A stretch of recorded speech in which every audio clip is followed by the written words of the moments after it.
I suppose there are moments in life that define everything that comes before and after, like a seam running through the fabric of your existence, dividing who you were from who you became. For me, that moment happened on a Saturday afternoon in late September, when the leaves were just beginning to turn and the air smelled of woodsmoke and dying summer. I was 73 years old, and I had spent 30 of those years carrying a secret that weighed more than my own bones. My name is Eleanor, and this is the story of how I invited my husband's mistress to our family reunion. You have to understand something first. I wasn't always this way, this calculating, this patient, this willing to watch the world burn just to feel its warmth. When I married Robert in 1969, I was 23 years old with flowers in my hair and stars in my eyes, believing that love was enough to sustain a marriage, that devotion could fill every empty space. We had 3 children in 5 years, Michael, Sarah, and little Tommy, who wasn't so little anymore at 45. Robert worked as an accountant, steady and reliable, coming home every evening at 6:15 with his briefcase and his tired smile. I cooked pot roast on Sundays, and kept the house spotless and believed I was living the dream I'd been sold since girlhood. But dreams have a way of curdling when you're not looking. I discovered Robert's affair on a Tuesday morning in 1995. I remember the exact date because it was our 26th anniversary, and I'd been planning a surprise dinner, his favorite lemon chicken with roasted potatoes. I'd gone to his office to leave a card on his desk, something romantic and foolish, that makes me cringe now to remember. His secretary wasn't at her desk, so I walked right in, and there on his computer screen, he'd forgotten to close it, careless man, was an email. Not just any email, but one of those messages so intimate it felt like walking in on naked bodies. My darling Robert, it began.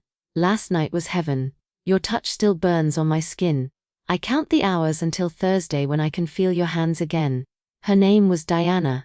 Diana Whitmore. She worked in the same building, 2 floors down in marketing. I'd met her at the Christmas party the year before. An elegant woman with auburn hair and green eyes that seemed to see right through you. She'd complimented my dress. I'd told her where I bought it. I stood there in Robert's office for what felt like hours, but was probably only minutes, my heart doing something violent in my chest, something that felt like it was trying to escape through my ribs. The card in my hand suddenly seemed like the most pathetic thing in the world, with its printed roses and its "Forever Yours" in gold script. I set it on his desk anyway. I'm not sure why. Perhaps I wanted him to know that I'd been there, that I'd seen. Or perhaps I was already beginning to understand that confrontation would change nothing, that the truth I'd just discovered had actually been true for who knows how long, and screaming about it wouldn't make it less real. I drove home in a daze, nearly running a red light on Maple Street. Mrs. Henderson waved at me from her garden and I waved back automatically, my face arranged in its usual pleasant mask. That's what we do, isn't it? We smile and wave and pretend our worlds aren't crumbling, because the alternative is too terrifying to contemplate. That night at dinner, Robert ate my lemon chicken, and told me it was delicious. He gave me a pearl necklace for our anniversary, something expensive and beautiful and utterly meaningless. I put it on and felt it cold against my throat like a noose. When he reached for me in bed that night, I let him. Because I didn't know what else to do. And because some part of me still hoped I'd been wrong, that the email had been a joke or a mistake or a hallucination born from my own insecurities. But I wasn't wrong. Over the next weeks, I became a detective of my own life. I noticed things I'd been blind to before. The late nights at the office that came in clusters, always on Tuesdays and Thursdays. The new cologne. The way he showered as soon as he got home on certain evenings. The business trips that seemed to multiply. I followed him once, feeling ridiculous and desperate, and watched him meet her at a restaurant across town. Watched them hold hands across the table. Watched him look at her the way he used to look at me a lifetime ago.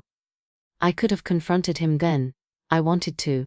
I wanted to scream and throw things and demand he choose, demand he explain how he could do this to us, to our children, to the life we'd built. But something stopped me. Maybe it was pride. Maybe it was fear of what would happen if I pulled that thread and watched our whole life unravel. Or maybe, and this is the truth I've never admitted to anyone, Maybe I was already beginning to understand that patience could be its own kind of power. So I said nothing. I smiled over breakfast and kissed him goodbye and played the role of devoted wife with the dedication of a method actress. And I watched. I learned. I discovered that their affair wasn't new at all.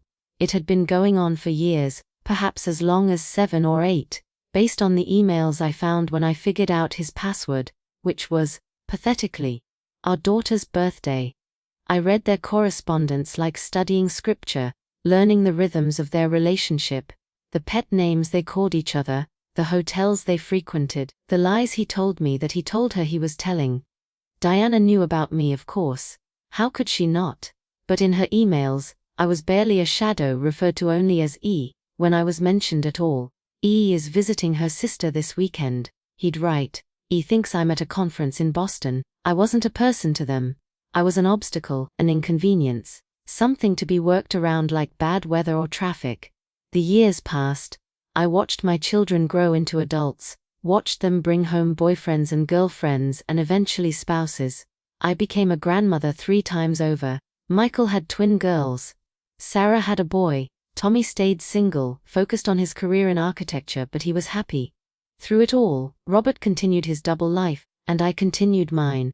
We were actors in a play that had long since lost its audience, speaking lines we'd memorized but no longer meant. You might wonder why I stayed. I asked myself that question 1,000 times, staring at the ceiling at 3 in the morning while Robert snored beside me, probably dreaming of her. The truth is complicated. There was the practical aspect. At my age, starting over seemed impossible. There was fear of being alone, fear of disappointing my children, fear of admitting that my entire adult life had been built on sand. But more than that, I think I was waiting. Waiting for what? I couldn't have told you then. Some kind of justice, perhaps. Some kind of balance to be restored to the universe. The idea came to me last year, as I was planning what would be our 50th wedding anniversary celebration. 50 years. Half a century of marriage, and 30 of those years he'd been loving someone else. The children wanted to throw us a big party, invite all the relatives, have a proper celebration. You and Dad are such an inspiration, Sarah said, tears in her eyes. True love really does last forever. I smiled and agreed and started making plans. But the guest list that formed in my mind was different from the one they were imagining. I hired a private investigator first, a woman named Carlotta who was efficient and discreet. I needed to know where Diana was, what she was doing, whether the affair was still ongoing. It was, of course. 30 years, and they were still meeting twice a week, still sending each other emails full of passion and promises. Diana had never married. How could I? She'd written to him once. When my heart belongs to you. It would have been romantic if it weren't so devastating. Carlotta found Diana's address, her phone number, her email. She gave me a folder full of photographs that I couldn't bring myself to look at for 3 days. When I finally did, I saw my husband with a woman who'd aged alongside him just as I had. Both of them with gray in their hair and lines around their eyes. Both of them smiling at each other in a coffee shop, like they were the only 2 people in the world. I sent Diana an invitation to our anniversary party, a real invitation, formal and elegant, addressed to Ms. Diana Whitmore in calligraphy on cream, colored cardstock.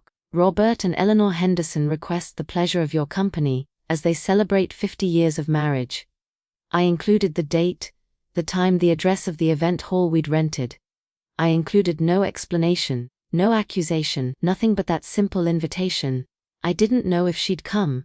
I thought she might call Robert, warn him, give up the game. But she didn't. Maybe she was curious. Maybe she thought it was some kind of twisted invitation from Robert himself.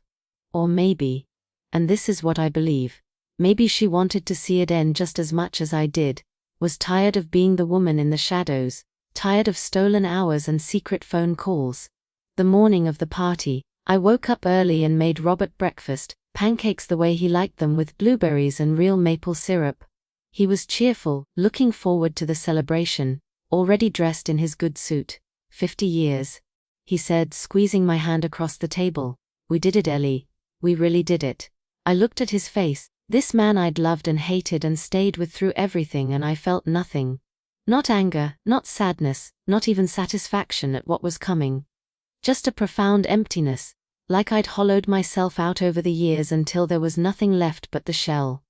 The party started at 4. Our children had done a beautiful job with the decorations. Photos of us throughout the years covering the walls, flowers everywhere, a champagne fountain, a string quartet playing in the corner. Relatives I hadn't seen in years hugged me and told me how wonderful I looked, how happy they were to celebrate our love. I smiled and thanked them and kept glancing at the door. She arrived at 4:45. I saw her before Robert did. A tall woman in a navy blue dress, her auburn hair faded to a soft gray, standing in the doorway looking uncertain and out of place. Our eyes met across the room, and I saw the exact moment she realized who I was, saw understanding and fear and something like relief wash across her face. I walked over to her, every eye in the room starting to turn our way, people sensing something was different, something was wrong. "Diana," I said loud enough for those nearby to hear, "I'm so glad you could make it." The room began to quiet, conversations trailing off as people registered my words, registered the stranger in our midst. I saw Robert across the room, holding a glass of champagne and talking to his brother, and I watched his face as he turned toward us, watched the color drain from his cheeks like someone had pulled a plug. "Mom." Sarah's voice, confused, coming from somewhere to my left. "Who's this?" I kept my eyes on Robert as I spoke, watched him freeze like a deer in headlights, watched 30 years of lies catch up to him in a single instant. "This is Diana Whitmore," I said, my voice carrying in the sudden silence. "Your father's mistress of 30 years. I thought she should be here to celebrate with us. After all, she's been part of our marriage for more than half of it." The silence that followed was absolute, the kind of silence that feels like pressure in your ears, like the world holding its breath. I could hear the string quartet still playing faintly in the corner, something classical and beautiful, completely inappropriate for the bomb I'd just detonated. Robert's face had gone from white to gray. His glass slipped from his fingers and shattered on the floor, champagne spreading across the hardwood like spilled light. Diana stood frozen beside me, and I could feel her trembling, could smell her perfume, something expensive and floral that Robert must have given her. "Eleanor," Robert said, his voice barely a whisper. "Lana, please." 30 years, I said, and my voice didn't shake, didn't break, even though something inside me was finally breaking free. 30 years you lied to me, to our children. 30 years you came home from her bed to mine. 30 years you let them think we were happy, that we were something to aspire to. Michael was moving toward his father, his face a mask of shock and fury. Sarah was crying, her husband's arm around her. Tommy stood perfectly still, and on his face was something I'd never seen before, understanding, as if pieces of a puzzle he hadn't known existed were suddenly falling into place. "I'm sorry," Diana said suddenly, and her voice was surprisingly strong. She looked at my children, at their devastated faces, at the wreckage of the celebration around us. "I'm so sorry. I never meant."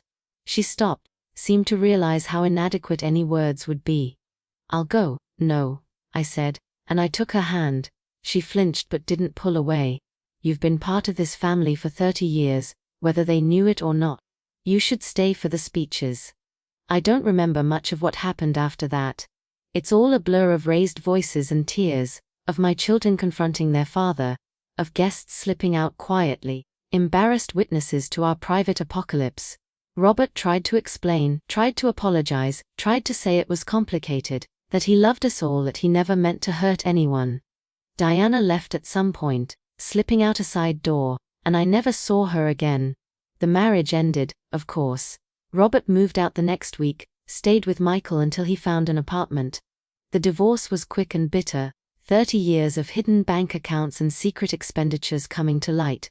He'd spent a fortune on her over the years, trips, jewelry, an apartment he'd helped her buy. All of it documented, all of it proof. That was 6 months ago. I live alone now in a smaller house, something manageable, something that doesn't echo with memories. My children have slowly begun to heal, to process their anger and grief. They speak to Robert, because he's their father, but it's different now. They see him clearly for the first time, and what they see isn't the hero they'd imagined. As for me, I sit here in my garden on autumn afternoons, drinking tea and watching the leaves fall, and I try to understand what I feel. There's no triumph, no satisfaction in having exposed the truth. The justice I thought I wanted tastes like ash in my mouth. I destroyed my family to prove a point, burned down everything we'd built just to watch it burn. Sometimes I wonder what would have happened if I'd confronted him that first day, back in 1995, when I'd stood in his office holding that anniversary card. Maybe we could have worked through it. Maybe he would have ended it, chosen me, rebuilt our marriage into something honest. Or maybe it would have ended the same way, just 25 years earlier, and I would have had a chance at a different life. But I didn't confront him. I chose to wait to watch, to let the poison seep deeper into everything we were, and in the end, the person I hurt most wasn't Robert or Diana or even my children, it was myself. I gave 30 years of my life to planning revenge, to nurturing anger, to playing a role instead of living a life. I could have left him. I could have started over. I could have found joy and peace and maybe even love again. Instead I stayed and suffered and convinced myself I was being strong, being patient, being strategic. The truth is, I was just afraid. Afraid of change. Afraid of being alone. Afraid of admitting that the life I'd built was a lie. So I lived in that lie for 3 decades. And by the time I finally told the truth, there was nothing left of me but the telling. I think about Diana sometimes, wonder where she is, what she's doing, whether she found peace or just more regret. I think about Robert alone in his apartment, an old man facing the consequences of his choices. I think about my children, trying to reconcile the father they loved with the man who betrayed us all. But mostly, I think about that girl I used to be 23 years old with flowers in her hair, believing love was enough. I wish I could go back and tell her the truth, that love is never enough, that trust once broken can never be fully repaired, that some wounds are too deep to heal. I wish I could tell her to be brave, to demand more, to never settle for half a life, but I can't go back. None of us can. We can only move forward, carrying our regrets like stones, hoping that somehow, somewhere, there's forgiveness waiting, not from others but from ourselves. The leaves are falling faster now, covering my garden in gold and red and brown. Soon winter will come, and everything will be bare and cold and honest. I find I'm looking forward to it. There's a purity in winter, in the way it strips away all pretense and shows you what's really there. I am 73 years old, and I have learned that revenge is the coldest comfort, that justice without mercy is just another kind of cruelty, and that the longest con you can run is the one you run on yourself. I exposed my husband's 30-year affair at our anniversary party, and everyone thinks I'm either the bravest woman they know or the most vindictive. The truth is, I'm neither. I'm just a woman who waited too long to tell the truth, and who discovered too late that some truths destroy more than they reveal. I got my moment, my confrontation, my poetic justice, and it cost me everything I had left to lose. Was it worth it? Ask me that question and I'll tell you what I tell myself on the long nights when sleep won't come. I don't know. I may never know. All I know is that I'm finally free, free from lies, free from pretending, free from the weight of secrets. And if that freedom feels like loneliness, if it tastes like regret, well, perhaps that's the price we pay for truth. The party's over. The guests have gone home. The lights are dark and the champagne has gone flat and the flowers are wilting in their vases. And I am here, in my garden, watching the leaves fall, wondering if healing is possible, or if some wounds are meant to stay open, reminding us of who we were, and what we lost and what we might have been. The leaves keep falling, that's all. The leaves keep falling and I keep watching, and life goes on.